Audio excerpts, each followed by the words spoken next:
Hello, मैं barefoot college international से किरण बोल रही हूँ।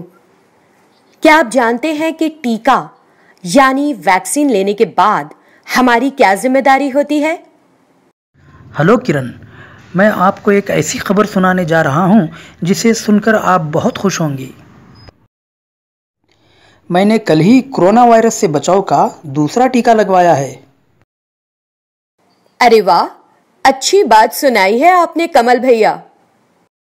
अब मैं अपने रिश्तेदारों के घर शादी पर जाऊंगा और मुझे वहाँ मास्क भी नहीं पहनना पड़ेगा। अरे नहीं कमल भैया, ऐसा करना सही नहीं है। देखिए, आपने टीका लगवाकर बहुत हद तक अपने आप को कोरोना वायरस से बचा लिया है, लेकिन अब यह आपकी जिम्मेदारी है कि अपने मुकम्मल तहफ़्फ़ुज़ और दूसरों की हिफाजत के लिए आप एहतियाती तदाबीर पर अमल करें। इसमें कोई गलती नहीं होनी चाहिए। 4 बातें याद रखिए। हमेशा नाक और मुंह को ढांपे मास्क से। 2 गज का फासला हमेशा बनाए रखें। भीड़ भाड़ से बचें। हाथ लगातार धोते रहें। अरे हाँ किरण, सही कहा आपने। मैंने सोचा ही नहीं। तेजी से फैलते हुए इस वायरस को रोकने के लिए हम सबको मोहतात रहने की जरूरत है। भैया, आप पर एक और जिम्मेदारी बनती है।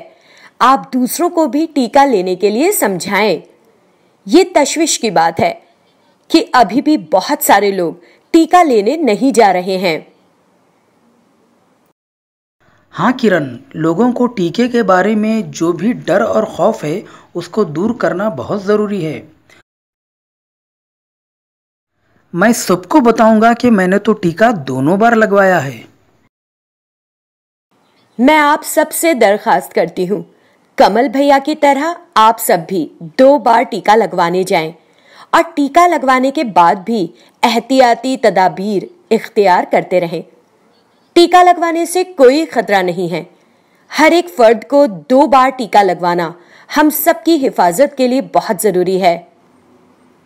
अगली बार सुनिए कि टीके का रजिस्ट्रेशन कैसे करवाएं। शुक्रिया।